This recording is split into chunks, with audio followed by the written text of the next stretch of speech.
What's going on, ladies and gentlemen, and welcome to the year of 2025. This is the Nerdwide Podcast, episode 170, which is our 2024 of the years. We are going to break down our top 5 TV shows and top 5 movies of the year that we watched in 2024.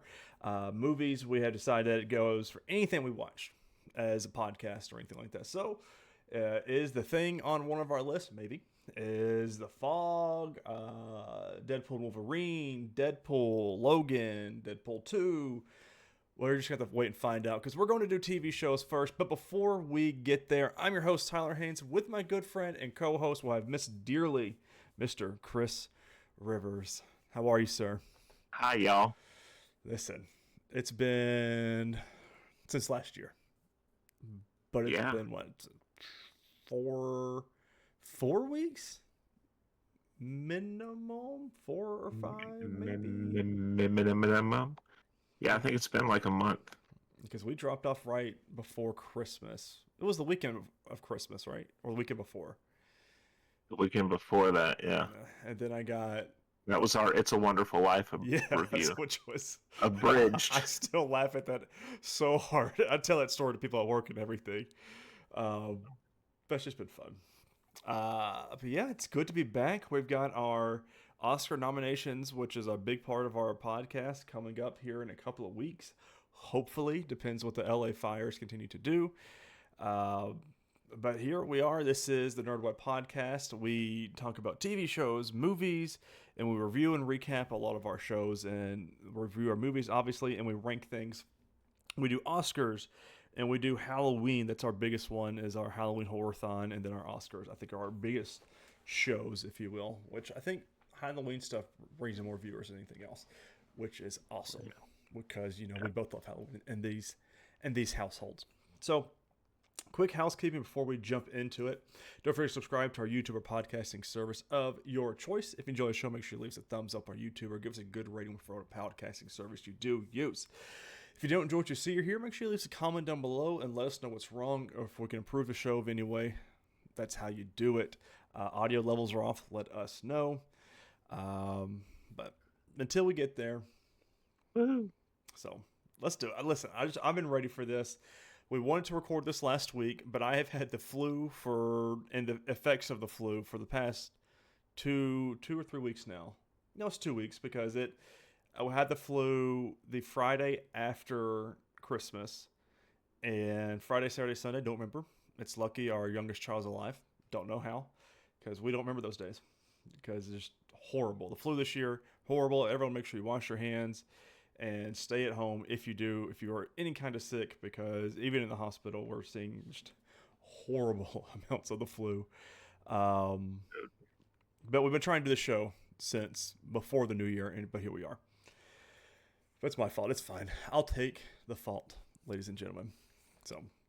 But without further ado, let's get into our top 5 TV shows of the year. Again, full-on spoilers for everything from 2024. If there's a TV show that came out or a season that came out in 2024 that we covered and watched everything like that, make sure you pause the show now, watch it, and then come back to us. But I'm going to lead us off. My number 5 for TV shows of 2024. Superman and Lois, season 4. Number 5 because, and it would have been higher if and only if the first the middle bit of the season did not feel so bad. The writing was off. We even talked about it at the beginning of the season. And the way they did characters and didn't do characters, it just was not fun. So, but it was the finale, and I hate that the show's over. Although, Superman Legacy, or just Superman now, is what they're calling it, looks fantastic. And I do think James Gunn's going to do Superman justice, and I can't wait to see what comes out of it. So, Superman and Lois, season 4, the finale. Well, that's the show, folks. Yeah. No. So, of course, we are doing honorable mentions after. Yes. our top 5. I do have one for TV. I don't know why I held up 2 fingers. That's one for each. That's either 11 or 2. So. I don't know. Depends on if you're Roman or not. My number 5, and it made it to number 5 based a lot on nostalgia. X-Men 97. Oh, too low. That's all I'm gonna say. Just too low. A great show. I mean, I was not expecting it to be as good as it was. I mean, the one episode where Genosha just gets absolutely destroyed by the Sentinels was peak animation and just excellent television with Gambit dying at the end. It was so good. One thing that was difficult for me was I'm usually a big fan of bringing back the original people. Yes. But some of them sounded a little old for these characters, especially I think Rogue was one of those that kind of sounded a little off. Yeah, you could definitely tell she aged. Yeah. And it's understandable, but it's just also one of those things where it's like, all right, it distracted enough that I had to ding it. One of those things that it was just kind of nostalgia for nostalgia's sake. Yeah. Which is it works sometimes and it's fine, but give all these actors their flowers, but maybe kind of lean on to the next generation. Weird that in the days of AI, pitch correction, all of that they didn't adjust those voices. Yeah. It's strange. Disney. So honestly, who knows at this point? You're like, it's fine.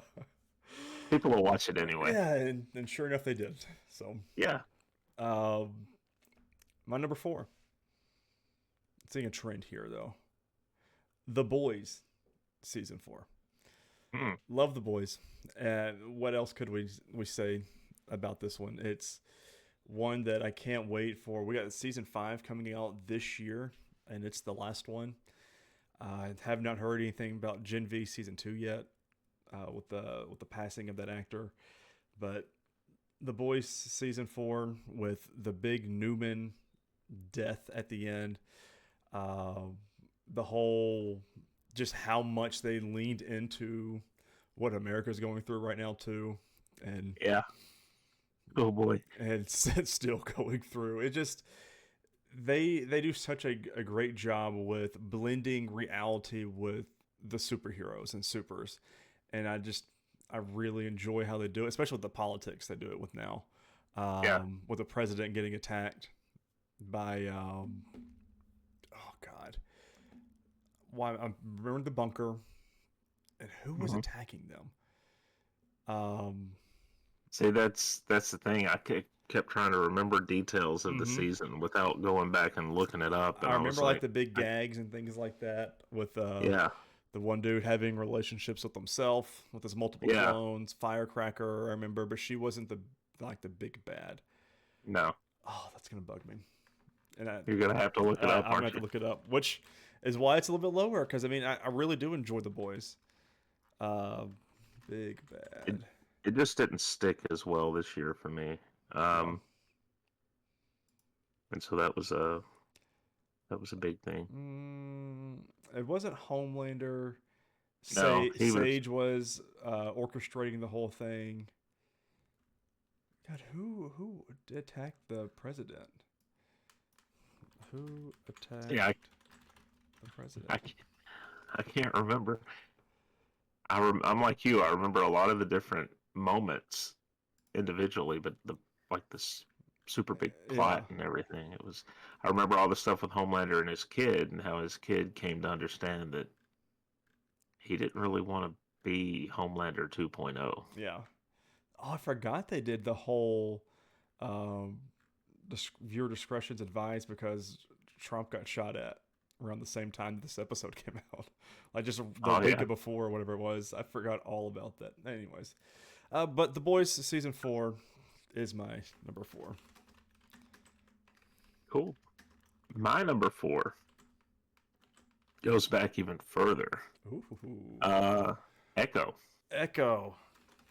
And I don't know why. I just every now and again when I would be thinking of these other shows, I would go back to that one because I like the fact, and I can't remember the term that they use. There's a term that I've heard for any of the Marvel stuff that's grounded in reality. Mm. And I've just felt like with all the superhero stuff we'd had with Loki and the TVA and all this, it was nice to have something that was more grounded in reality. Yeah. I feel like that's going to be the Daredevil season 2. It's Yeah. going to be very grounded in the city of New York with Hmm. Fisk and everything, which is, God, it's going to be such a great show. And Yeah. I hate that we don't have it yet, but we don't want the February is our first movie with Captain America. So, which Of course. curious about though. We'll see. I've already got the days off. Oh, it's gonna be exciting. I mean, just $20 a ticket and $50 for a box of popcorn. So, my number 3 TV show of the year is X-Men '97. Okay. Again, earlier, love that show. I can't wait for season 2 because they have confirmed they are going to do one eventually. We just don't know when that is down the pipeline because it is a bunch of animation. Getting the voice actors together and not crunching all of your animators is probably the biggest thing they've got to deal with. But X-Men '97, just what a show! Every week it left me wanting more, and we had to pace ourselves. Well, I don't think you paced yourself. I think there was one week you watched 2 or 3 episodes. Yeah. We just had to keep Well, pacing ourselves for the week. Oh, I think it was that first drop because didn't they drop like 3 at once to mhm. start it? And I just watched all 3, I Yeah, think. it's just And I was a little ahead of where you were. I love that show. I mean, it's great. It's one that I will for sure watch again and watch it again very happily because it's a wonderful show. And God, that just the one episode I will never forget for the day until I die of You had Genosha being Storm. destroyed. God, Yeah, you had Storm losing her powers. yes, I mean it's one of those that's crazy because unlike the boys, I can remember just about every episode and what happened in those episodes. With Charles Mhm. being up on that other planet, marrying the queen, and then abandoning them, coming back. The Charles and the Magneto stuff in the finale episodes, where Yeah. they're breaking it down, and now he's a good guy. It's just man, it's wonderful. The racism with the mutants, with Sunspot and Mhm. Jubilee, it's just so good, man. I mean, Yep. I can't believe I just pulled all those episodes out. But man, what a great show! It's wonderful. No notes, No notes. None at all. none. My number 3, Agatha All Along. Oh, number 3. Number 3. They shouldn't have done that last episode. That really. That yes, and that really drives it down. I'm going to say my number 2 is Agatha All Along, and that's why it was number 2 was because of that last episode. If they would have released it like 2 or 3 weeks later, say, hey, we've got a little epilogue episode for you, so you don't have to Yeah. worry about it. Or if they just would have left it for season 2, episode 1, had that going in. That last episode truly did take it out for me, but it was one that every week we loved. I was watching them as soon as they dropped, and man, what a show! The theme song still stuck in my head, and the little music they had with it, and all the little. If you go back and watch, Nothing yes, the oh, the witches Witch's Road is know. so good. And the going back and seeing that Rio is death, and how they were Mhm. alluding to it from the very first episode where you first meet Rio and you see Yeah. Agatha, and like it's one of those. If you go back and watch it now, you see all of these cookie crumbs that they were giving you, but you just didn't know it's what they were until you get to it. So I mean, it's just excellent, and then just to ruin it with that last episode kills me every time. They could Um, have actually, instead of a trailer for season 2, they could have dropped that to hype it yes, as a jumping off point, and it would have been better. yeah, and I don't understand. I know Vision Quest is the next time we're going to see these characters, which I'm like, how? I mean, I trust them at this point, but I don't. I'm very curious to see how they do this. Yeah. So we'll Yeah. find out. I can't wait, but we've got to. Yeah. My number 2, Superman and Lois. Superman and Lois. This was the opposite of Agatha all along. We pointed out early in the season, like, I don't know what they're doing. Why are they doing this? Why are they making this decision? And then they just finished so strong. Yeah. That you kind of forgive the earlier stuff and go, hey, if that got us to here, then okay. We talked before, Tyler Hoechlin's kind of 1B to my Christopher Reeve at 1A for best Superman of all time.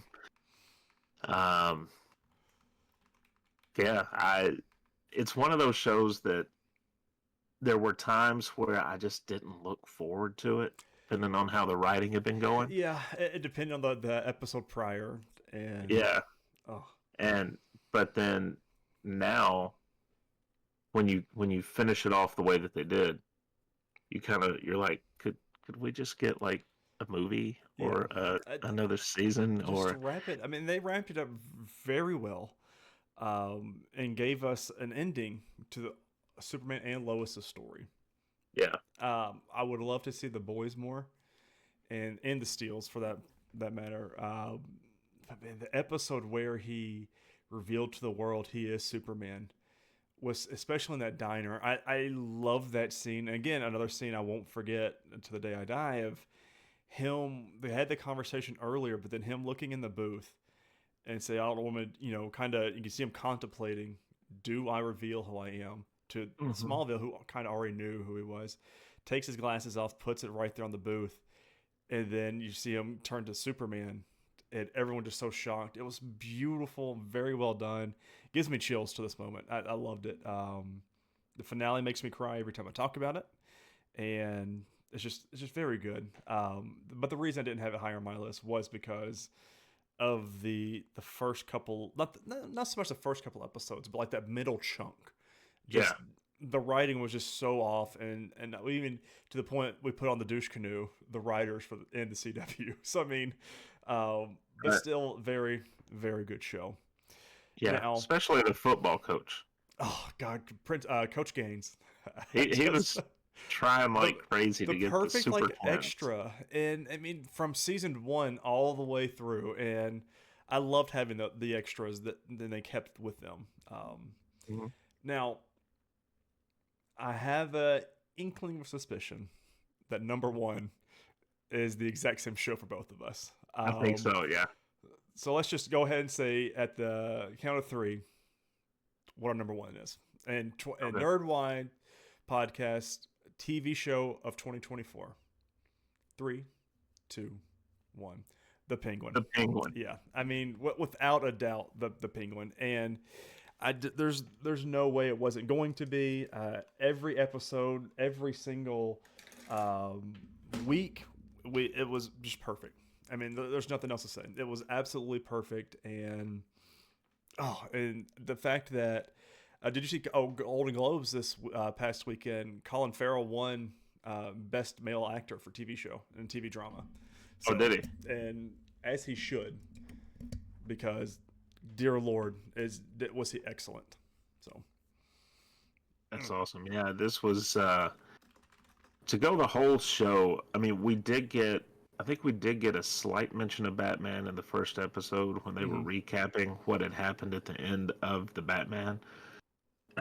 And then you don't get another mention of him until the very end when the Bat. It's just the light, which is fine. Yeah. But I'm like, what have you been doing during all of this? Because a lot happened in that city throughout the whole season, explosions and everything else. So it just makes me wonder what he's been up to. So that's funny. And I wonder if we'll find that out in the second movie. Will they address with Matt Reeves? He'll explain that, which we're not getting till 2027, which is mind-boggling. I mean, we're going to be in a Batman drought until they hire Alan Richardson for the DCU. So I'm calling it right now. He's already had talks. I think he's already had conversations about it. So maybe, and we might even see him in Superman, which is just titled Superman now. So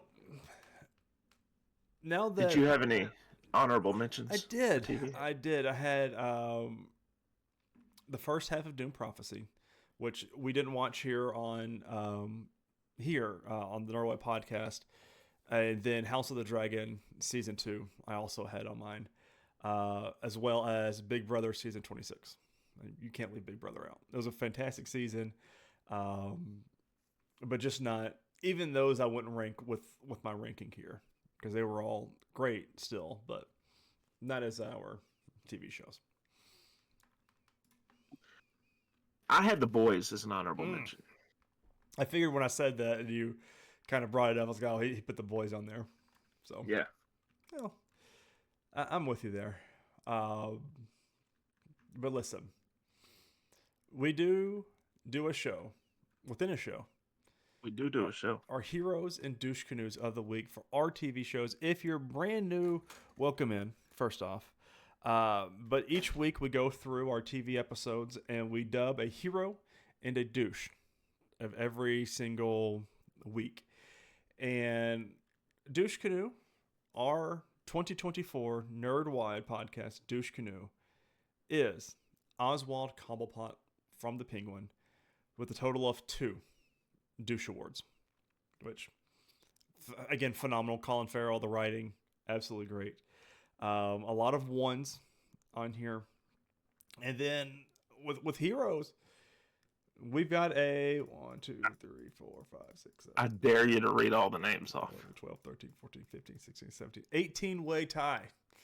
And remember the shows they were on. So, I'll be about that. We got Mobius.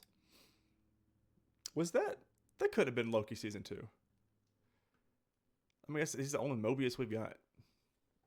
Had to be. I think we combined. Because we? it go into I don't remember. Mobius. Derek. Don't know what from what show. It was from Gen V, right? Yeah, I guess it would have to be. Then Emma. That's Gen V. Timely. So yeah, So that's Loki. It's combined. Yeah. Marie from Gen V. Mark from Invincible, season 2 or 3. Was it 3? No, it's got to be 2, because season 3 is coming out this year. Jor-El from, I Know What You're Thinking, from Superman and Lois. No. My Adventures with Superman, season 2. Gambit, Magneto, both from X-Men 97. Jen from Agatha All Along. This is why I started keeping track of where they were from. The Woos from Agatha All Along. Victor from The Penguin. He should have had some more. General Lane, Superman and Lois. Lilia, Agatha All Along. Sarah Lang, Superman and Lois. Clark and Lois, Superman and Lois. Lois, Superman and Lois. And Superman was our final hero, which is just fitting for this finale. So, congratulations to those 18 winners for heroes. Congratulations to Oswald Cobblepot for Douche Canoe of the Year. I'm excited to get back into it, though. Every day, I can't wait. I love it. I love our show. All right, Chris. Movies of the year for 2024. Yeah. What you got for us? Same thing, right? We're going to save the honorable mentions for... Yep. Okay. Number 5. And I was actually surprised this ended up as far down the list, but we watched or rewatched a lot of good stuff. Yes. So, some of these are just films I had to get on here. Oppenheimer. Ooh. Okay. Number 5. Number 5. All-star cast. RDJ wins the Academy Award for Best Supporting Actor. Mm-hmm. Phenomenal film, although it was a film that ran very long. Yeah. I think this was a 3-hour. Yeah, it was a 3-hour plus movie. This was another one of those that all the Oscar contenders were all at least 2.5 hours long. We did. It was a weird year for that. I don't think this year of 2025 is going to be that way. Um, but I mean, the Irish one, was that this year or last year? Look at my notes. With No, that was the year that was before, 23. That one I felt believe. like a really long one for me.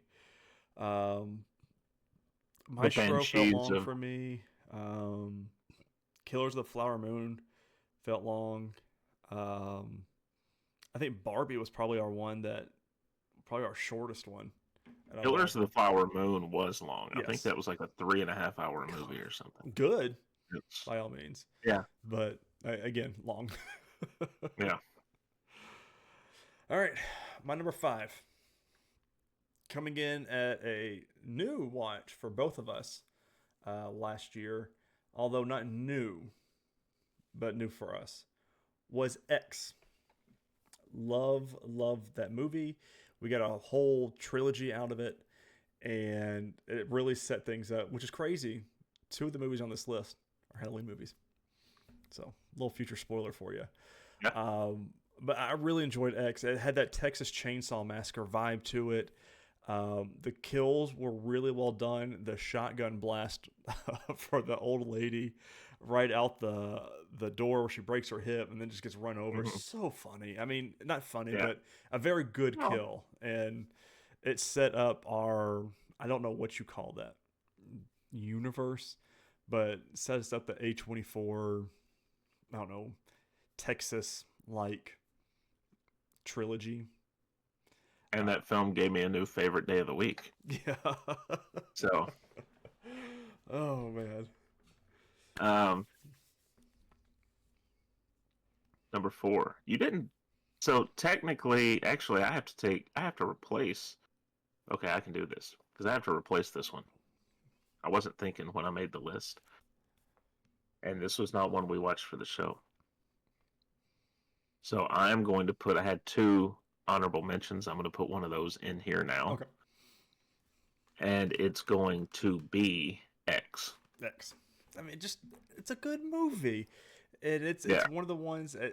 It's not black phone, No. but it is a good slasher's not the word. I guess thriller is more so what it is. It's kind of got a grindhouse feel to Yeah. it. I mean, even with you have an Um, alligator that eats people, so I mean, and that the that's tension true. with her just floating in the pond, and you see the alligator from the top. Excellent. I mean, Yeah. oh god, I'm ready for Halloween already. So what I had put there, I don't know why I put it on that list, was The Whale. The whale. Oh, Because I did watch that and I love it. that's one I still need to watch. That and American Fiction are both But we movies didn't. I have on my list, like to watch. So American Fiction's really good too. But yeah, I don't know why I spaced and put The Whale on the podcast. I don't know. all right, you ready for this one? I think you're gonna enjoy Yeah. this. One of my favorite movies of the year that we watched, coming in for our number 4, was also it's my second and last one from our Halloween Horrorthon of 2024. But it is 1980s The Fog. I still Oh, love that movie, and I want to watch it again. I mean that I don't know what it was about it, but I love it. I'm pretty sure this was my 2024 Halloween movie of the year. mm, Um, that's my picks. No, I don't. I didn't keep a list, but or did I? I had to do it somewhere. But you got it in. Don't you have a list in Letterboxd? yeah, but it's just movies I watched over the year. Okay. I didn't actually. That's actually not a bad idea to start ranking my movies as I watch them throughout the year, especially the Halloween. So it makes it a whole lot easier for the end when we rank them. But yeah, I mean, The Fog, excellent movie. Jamie Lee Curtis she's got to quit getting away with this and being in these iconic Halloween movies. But great story, and that's one of the things that I love for my Halloween films is your story has to be great, and Hmm. The Fog does. It holds up to it, and it's just great. Just, I can't say anything else better about it. It's just great. Yeah. My number 3. This might surprise you with where it's at, Oh no. but considering the two I have above it, I couldn't put it any higher. And that's Deadpool and Wolverine. Okay. Our I mean, actual, that might be our only, I think, pretty sure it was our only new 2024 movie we watched. I know it was for sure the only one we went and saw in theaters last year. you know, um, Thanksgiving. Oh, wait, was that 2023 though? I think it was 2024, wasn't it? Let me see. Maybe I'm wrong. Maybe it was 2023. When did Thanksgiving? When did Thanksgiving become a holiday? Yeah, November 17th, 2023. Okay. God, what a good movie that was.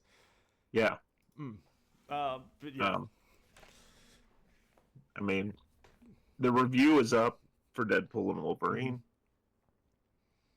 It's full of cameos, which made it so fun to watch. I don't. It's one of those things. I love that we watch these movies together in the theaters because every time Chris Evans, every time cameo would happen, because we stayed away from leaks, spoilers, everything. And the way that when Johnny Storm shows up, we're like, oh, cool, we got Captain America back. And then no, he's just flame on, and it's just perfect. Then you get X-23, Blade, You get Elektra. I mean, none of that was happening. And then the song at the end, the prayer song that was redone, that everybody uses for clips now, like on TikTok and your Facebook Reels and things like that. It's just a great movie. You had Channing Tatum as Gambit, which people had been fan casting for a while, but I'm kind of glad they did it here. Yes. Because I'm not sure that he's really... Sony would have, or Fox, if Fox did it like they planned to, it would not have hit like this. And this was a perfect way to do so. But that's a good movie. Yeah. Little low. My number, what are we on, 3? Yeah. Oppenheimer. And for all the reasons we said earlier, Oppenheimer, a fantastic movie. I am with you, Chris, a little on the longer side, but showing the history of Dr. Oppenheimer, Florence Pugh's role in this was excellent. RDJ's was excellent. And then Killian Murphy. There we go. I don't know why I blinked on his name. Just a wonderful, wonderful, wonderful movie. The cinematography is the one I really want to call out on it, with having the past and color, and then the trial and the present. No. RDJ was black and white, and then Oppenheimer was all in color. And it's just a way that they did that to tell the different stories and the different perspectives was so cool. I mean, it's just not anything you see done a lot, if ever. And it's just a perfect way to do that. Yeah, I agree. To my number 2. Yeah. Jaws. Okay. I mean, you have to, right? Classic. It's the actual first blockbuster movie. Mm-hmm. The first summer blockbuster. Yeah. It was the first film probably since Psycho to do something like making people afraid to do something. Mm-hmm. Psycho made you afraid to take a shower. Jaws made you afraid to go in the water. They had problems with the mechanical shark, so they couldn't show it as much, but it actually made the film better. Mm-hmm. Because it leaves you with that you don't know kind of thing. Right. That suspense builds. Mm-hmm. The iconic line of "We're gonna need a bigger boat." Yep. It's still quoted all the time, and it's going to be. It's a classic, and I'm right there with you. God, that was such a good movie to rewatch this year. Last year. I'm very curious what your number 1 is now, because my number 2 is The Holdovers. Absolutely loved this Oscars movie that we watched. I didn't think I would enjoy it based off of trailers because I like to watch the trailers of all these movies before we watch them for like the Oscars. And I was like, okay, that seems fine. But it was wonderful. The heart and the storytelling between the teacher and the kid, it's very well done. It's one that I'm for sure going to get a steelbook of. I'm pretty sure did you buy it and then I have the code, or we have the code on our linked account. It was one of the two. Yeah, I think I picked that up, and we've got the code. Yeah. But just a great movie, and the story is truly fantastic. Of a kid who his parents wouldn't let him come home for the holidays, and so he's the holdovers in this town, and then the kid is first acting gig.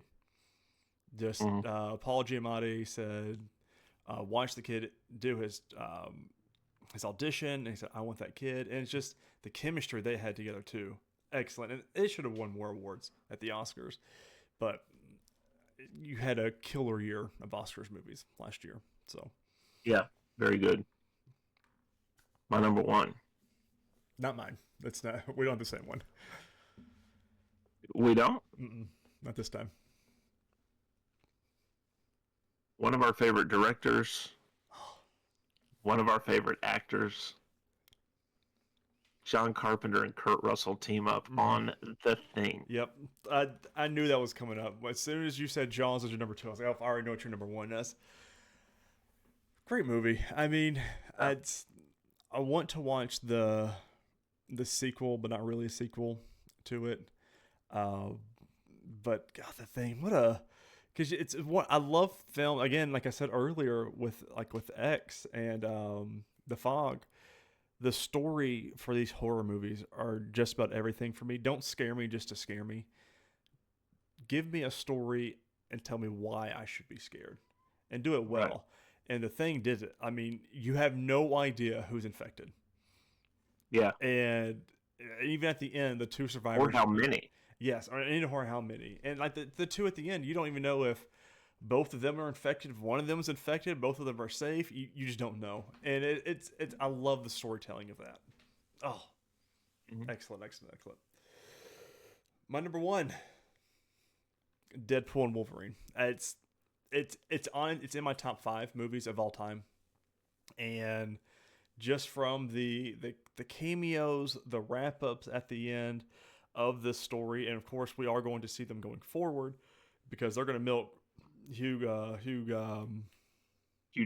Jackman until he's dead. They even put that in the movie, and it's the way that they put the MCU, had the MCU cameos we had in it with Happy Hogan and Jon Favreau, to Chris Evans, like we said earlier, then all of the Fox people that had been in Fox movies at the early 2000s, and to wrap it up with such a beautiful story at the end, had all these different Deadpools, Dogpool. It's beautiful, but it's one of the films I've only watched it once because I don't want to cry again. But it's so good. It's one of those movies that's just absolutely excellent, and there's not really anything else much more I can say about it to prop it up. It's just a great movie. You know, I still need to buy that. I haven't bought it yet. I've got Deadpool because the Steelbook, they had a Wolverine one and then they had the Deadpool one. We got the Deadpool one because it's his last Deadpool movie. So I was like, because I gave Jamie the choice, but she loves Hugh Jackman, but I was like, and we both came to the conclusion, he's still on it, but oh man, that's such a good movie. I can't wait to watch it again though. Yeah. Cool. You got any honorable mentions? Honorable mentions. I want to start with my favorite movie. That is my number 2 favorite movie of all time. Came out last year, and this year you will have to watch it because it will be Oscars nominated this year, and that is of course Dune 2. One of the best movies ever made, and I cannot wait to rewatch it with you because that means you have to watch Dune 1. And we get to talk about it on the show finally, and I get to geek out and talk about the book about it. I can't wait. I just can't wait. What are you going to do if they don't nominate this for Best Picture? I'm sorry, they're going to have to. There's no way they don't. I mean, Denis Villeneuve is a phenomenal director, and I can't wait because you're gonna have to watch Dune 1 because you won't understand what's going on in Dune 2, and then we have to watch Dune 2, and we get to talk about it on the show, and it's truly gonna bring a lot of hypiness to my heart. Um, and then my other honorable mention is Sonic the Hedgehog 3. Watched this over our Christmas break, our holiday break, and it's the best one out of the three. Uh, Keanu Reeves kills it as Shadow. Knuckles is excellent. Ben Schwartz as Sonic is always perfect. But then you have Jim Carrey, not one but two Dr. Robotniks, and it is so well done.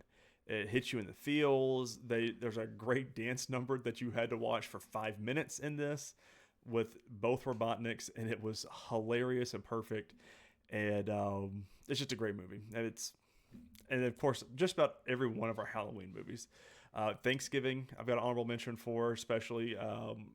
It's just that one was fun. I like these thrillers, like your classic thrillers. There was one other one that I meant to mention for the Halloween movies, and then While you're looking, I'm just gonna say I had The Fog as an honorable mention. It's just a good movie. It is. What is the one? Oh, the Terrifier. Yeah. It's a great film. I'm really excited for next year because we're going to have to watch 2, and then 3 we might even have to watch for Christmas and holidays. At the end of this year. It's technically a Christmas movie. Correct. So we have to watch it at that point. But Terrifier it's to me it's a new age Halloween. It's a new age Friday the 13th. It's right. your new Halloween icon, and I feel like they just did a great job with that. Yeah, I agree. What about you? The Fog was the only honorable mention I had for what we covered on the podcast, but I will run down some other films I've seen, kind of honorable mentions that we didn't cover. Of course, you mentioned Maxine, which I felt was really good, just not as good as X. Yeah. But there's one here that I think could be nominated for an Academy Award for Best Picture, and that's Conclave. It's all about the selection of the next pope. It was in the Golden Globes. Was it? Yeah, I forget what it won. It did win something. Okay. So that one's on the list, and that looks good from the clips that they showed at Golden Globes. It looks pretty really good. Oh, God. It's really good. Immaculate, starring Sydney Sweeney as a young nun who becomes pregnant, even though she swears she's never been with anybody, and you get to see how all that unravels. A very,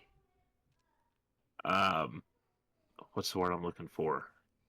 There's a scene at the end that will probably divide some people. Oh, it's a psychological horror film. Yeah. The first Omen, which was the prequel to The Omen, and they did a very good job with that, of leading right into the events of The Omen with it, and making it a good prequel, which doesn't always happen. Yeah. As we talked about before we started recording, I watched Carry On, which is a good movie from Netflix with Jason Bateman and oh my God, I'm drawing a blank. Taron Egerton. Yep. That's a fun watch. And then I had some documentaries too that I'd watched. I talked about on here at one point Return of the King, The Fall and Rise of Elvis Presley. The Remarkable Life of Evelyn, which I told you about. I don't know if you got a chance to watch it. It's all about this. The Superman one yet either. It's all about this kid that has I can't remember. I think it's Duchenne's that he has. And as he becomes like wheelchair bound and everything, he can't go out and do other stuff. So he gets into World of Warcraft. Oh. And I remember he becomes friends with all these people in the game. And he doesn't just become friends with them, he helps them. Like, there's a woman who's having trouble connecting with her autistic son, and he gives her advice on how she could probably do that better, which is he likes to game, you like to game, connect with him through the game. Right. And so, like, their characters hug, which is a major step in their relationship. And then eventually now they've gotten to the point where he'll let her hug him in real life. Oh. And, but it's his whole story leading up to his death and all of that. Superman, the Christopher Reeve story. And then I watched the Mr. McMahon documentary on Netflix. What did you think about that? I've heard a lot of people have watched it and seen it. I'm curious to see what you thought about it. I gave it, I think on Letterboxd, I gave it like 3.5 stars or so. It's good. They keep reminding you throughout. They did these interviews before the last allegations came up. So a lot of what's being talked about is kind of odd because it foreshadows some of the stuff, but some of it is just interesting if you're a fan of wrestling of that era. It's definitely worth a watch. Or whatever it is. Oh, it's like 5 or 6 episodes. Yeah. I've heard it's one of the better things on Netflix, from like their document series and things like that. They have to do something because they raise them prices. You got to have content. Yeah, I started watching it, and I thought, okay, I'll watch the first couple episodes. I ended up just staying up late, binging the whole thing. I love it. I was like, I got to. The yeah, that's it. That's all I got. Did you ever watch the Madden docuseries? I haven't watched that yet. No, that's on Prime. We might need to add that to a list because I'm curious about that too. Because apparently that one's really well done as well. Like I've heard it's really, really good. So, but ladies and gentlemen, that's it. We've got a divided movie of the year from Chris and I. Of course, The Thing for Chris, and then Deadpool and Wolverine for myself. Which The Thing, so Deadpool and Wolverine were on both of our list. But man, we had a good year for TV shows and movies. I think movies were a little bit more. No, I mean they're pretty equal, but we had some great films to watch. I mean, Oscars were great, and then our Halloween randomized picks were all great as well. So I mean, that's not even to think Candyman with Tony Todd, which I played Indiana Jones and the Great Circle over the break as well, and he's the villain. He's in it. It's so good, man. It's so sad. But it's very, very, very good. But ladies and gentlemen, let us know down in the comments down below what your favorite movies and TV shows of the year were. Were they any of our picks? Of course, The Penguin should be in everyone's list, if not their number one. Same thing with Superman and Lois. Just both great in their own right, but The Penguin's phenomenal. We will be returning very, very, very soon with our updated TV shows. We've got What If It's Out, Creature Commandos. We have to talk about at some point because it technically is the DCU. So, I mean, I know we both said in the past we don't have really any interest in it, but like at one part, somebody's like, well, but it is the DCU and the jumping off point for the whole thing. On the other hand, I'm like, I don't want to promote this. I don't want to give this any attention, but we'll see. We are going to talk about that and come back with our regularly scheduled programming. We're going to have to do some movies in between before we get to our Oscars pick, just maybe one or two before that comes out. But ladies and gentlemen, this is the Nerdwide Podcast, and this was our best of 2024. Thank you so much for sticking with us if you did throughout the year of the 24. 2025 is going to be even better. We've got so many MCU projects coming out. The DCU with Superman comes out. We've got TV shows aplenty and movies aplenty. It's going to be a great year here on the Nerdwide Podcast, and I honestly just can't wait. Oscars I'm really excited about, as you could tell from me talking about the Dune. It's great. I can't wait to see where the rest of this year takes us, where we grow as a podcast as well. But thank you so much for listening and watching. We really hope you enjoyed this episode. Make sure you share it around all our favorite social media platforms. We are just about everywhere except Blue Sky, which we will eventually be on. But just make sure you share us around. More eyes and ears we get on the show, the better. And that's how we provide a better product for you guys. But ladies and gentlemen, thank you so much again for watching the 2024 in review and best of. We cannot wait to come back with you with our normal scheduled program soon. Later, guys.